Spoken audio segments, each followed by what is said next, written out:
Welcome in. It's NFL Week 6, and we're diving into our best bets for the weekend right here. Now, this week we have no Green Bay or Pittsburgh, who are both on a bye. We've got Cleveland, the Chargers, Seattle, and Tampa Bay coming off of their byes last week, and we've got Jacksonville and Buffalo coming back from playing in London. And we actually have Jacksonville coming back from playing 2 weeks in London in a row. Now, last week we had a win with both Miami and Detroit, easily covering our smaller alternate spreads, while both Philly and the Rams managed to score 2 touchdowns to round out our parlay. Now remember, the point here isn't to look like the smartest person in the room or to turn $20 into thousands of dollars. It's to grind out small wins each week and try to find alternate ways to make easy looking bets besides just betting your single game ATS or trying to make huge parlays. So if you like this NFL content, please give this video a like and subscribe to this channel, as it really helps all the Google and YouTube analytics. So with that said, let's look into 2 parlays this week for week 6. And I'm going to start it off, and we're going to take a similar approach to last week, looking at some big favorites and betting them down on alternate spreads or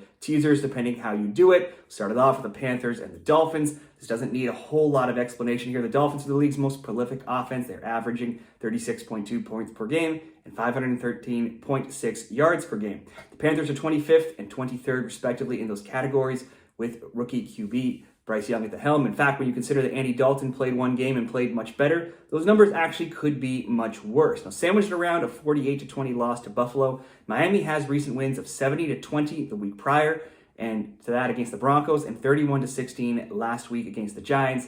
The Panthers are certainly closer to the mold of Denver or New York, and they should get equally smacked around this weekend in Miami. Furthermore, the injuries are piling up for the Panthers. Running back Miles Sanders is questionable. They also have question marks on the O-line with Zavala, Thormachten, Moton, question marks on the defensive line with Brown and Burns, and more question marks in the secondary with Bell and Woods.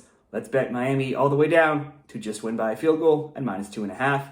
We're going to do the same thing in the Giants and Bills game. The Bills may be coming back from a London disappointment, but now they get to host the Giants, and that's the tonic to any team's misery these days. The G-men are just 1-4 straight up and 0-5 ATS.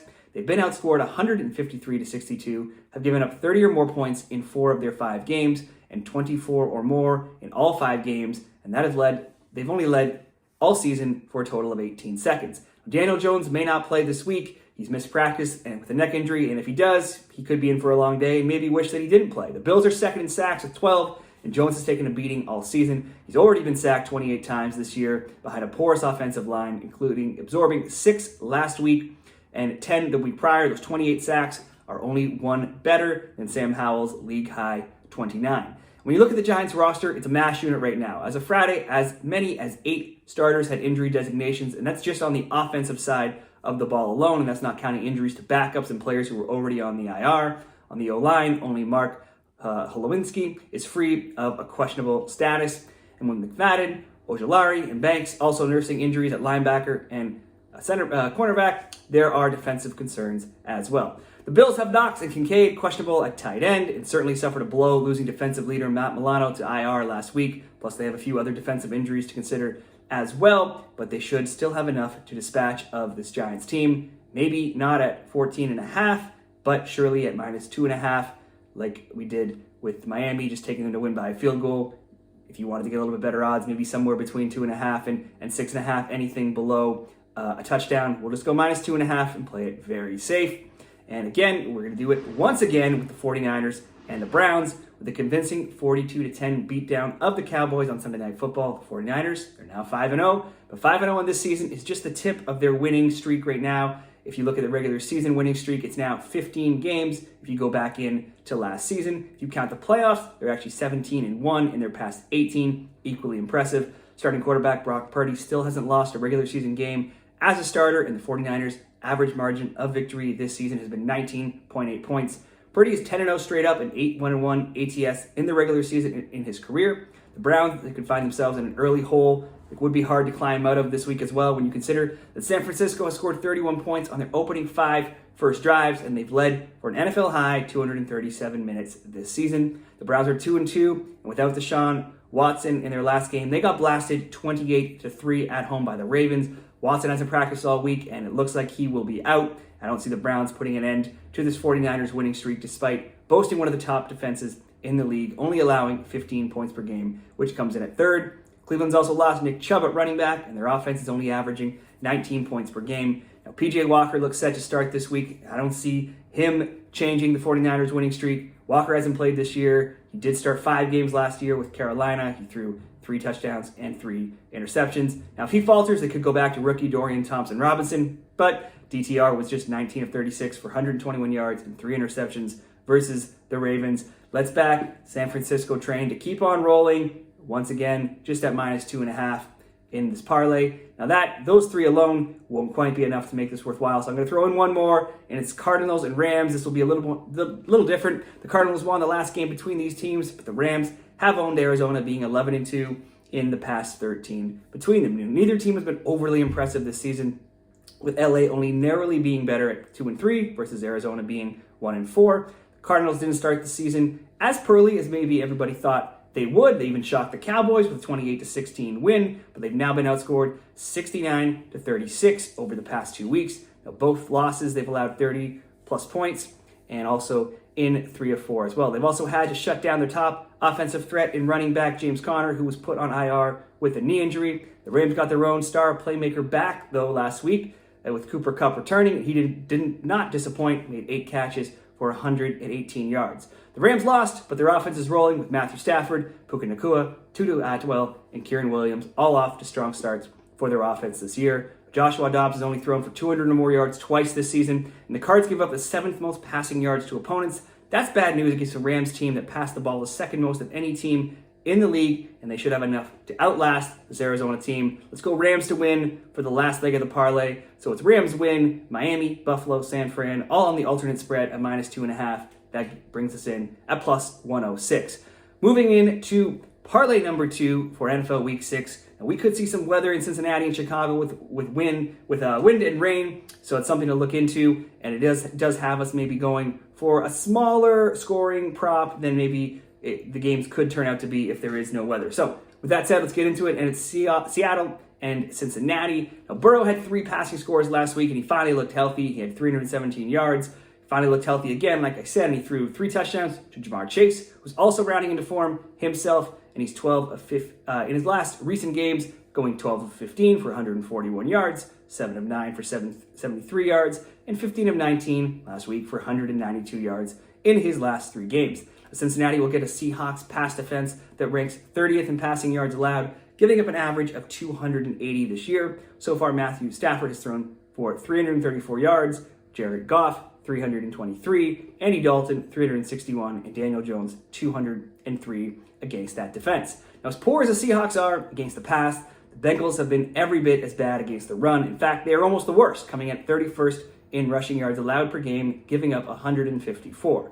Seattle averages the tied 14th highest yards per carry at 4.4, while the Bengals allow the 3rd highest yards per rush at 5.3, so that could be a path to success for Seattle with Kenneth Walker on the ground. The Cardinals put up 145 yards on the ground with 3 players finishing with 45 yards or more.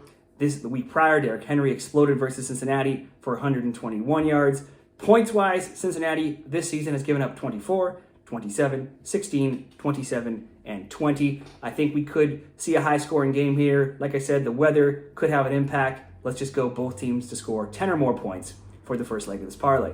Next up, it's Minnesota and Chicago. Now, Kirk Cousins is 2nd in quarterback passing yards, only behind Tua Tagovailoa. The Vikings average the most passing plays per game at 40.8, while also averaging the fewest rushing attempts per game at 18.2. And their opponents this week, the Bears, give up the 2nd highest passing yards per game at 286. So there's no reason to think that Minnesota doesn't stop hucking it around, other than perhaps being the big omission of Justin Jefferson being absent from the lineup as he was placed on IR. So someone from the group of TJ Hawkinson, Jordan Addison, KJ Osborne, or Alexander Mattison is going to have to step up to fill that void.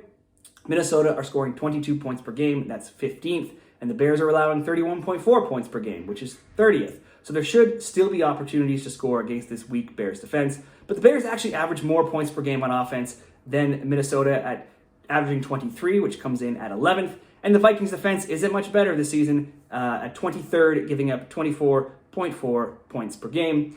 Now, if you look at both teams to score a certain amount of points markets, let's just look at how some of these teams would have done so far in those markets. So for Minnesota, 13 or more points has been scored by both teams in all 5 of their games. Last game they hung with Kansas City, but they lost 27-20. For Chicago, if you've been betting the prop market of both teams to score 10 or more, and that would have hit in all 5.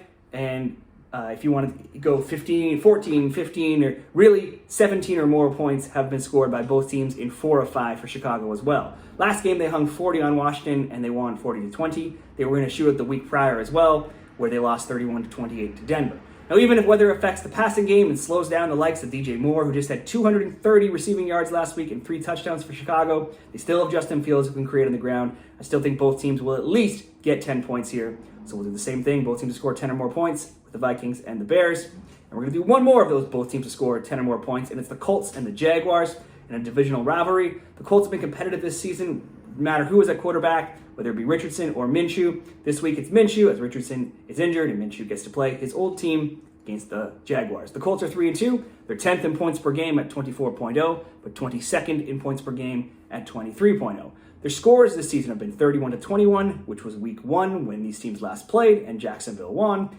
Their other scores were 31-20, 22-19, 29-23 in overtime, and 23-16. So generally speaking, quite a few points. The Jags are back from 2 weeks in London where they won both, so they could be a little out of sorts with all that time away. It's tough to know. Still, they too are 3-2, and they lead the division. They're 20th in points per game, averaging 21. They're 12th in points per game allowed, averaging 20.4. The Jaguar scores this season have been 31-21, 17-19, 37-17, 23-7, and 25-20. So if you look at these two teams and you combine their scores, it would be 8-2 with betting the both teams to score 10 or more points market. If you look at just head-to-head results between these teams, both teams have scored at least 10 or more points in 8 of the last 9. So that's what we'll do here, both to score 10 or more. Again, like that first parlay, those first 3 won't quite get us close to even money. So this is where we'll add in one more leg, and we're going to Monday Night Football, and it's the Cowboys and the Chargers. Sees the Cowboys 3-2 straight up, 3-2 ATS, traveling to Los Angeles to face the Chargers, who are 2-2 straight up and 2-2 ATS. Dallas ranks right near the top of the league in points per game at 8th. They average 26.8 points per game. Dallas has also been strong defensively, only giving up 16.6 points per game to rank 7th.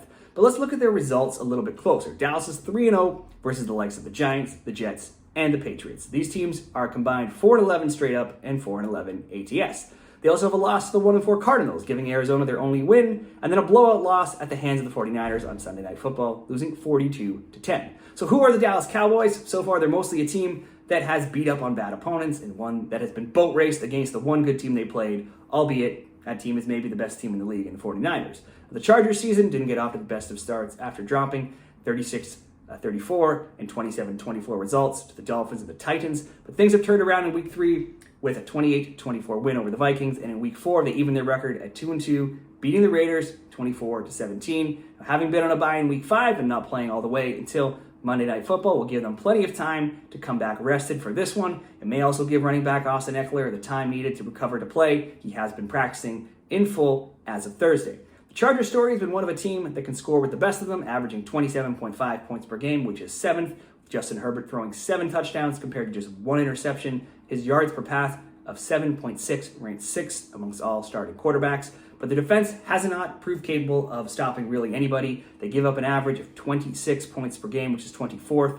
Now, through the air, LA comes in dead last, being shredded for almost 300 yards per game, giving up 299.8. Now, Dak Prescott hasn't been anything special this season. He's only thrown for 1,061 yards, 5 touchdowns in 5 games. That's 6.6 yards per pass attempt is actually way down in 25th, near the bottom of most starting quarterbacks, and even way down there with many backup quarterbacks who have played any amount of significant time this season. But if there's any team that Dak would find some success against, it very well could be this Chargers, who can't stop the pass at all. Now, the Chargers haven't allowed fewer than 2 touchdowns in any of their past 6 games, going back to last season, where they certainly have an effective offense. I think we can see at least 2 touchdowns from both teams on Monday Night Football, so we'll go both teams over 1.5 TDs. So that's both over 1.5 TDs with Dallas and the Chargers, and we'll go both teams to score 10 or more points with Cincy and Seattle, Minnesota and Chicago, Indy and Jacksonville. That will come in at -104.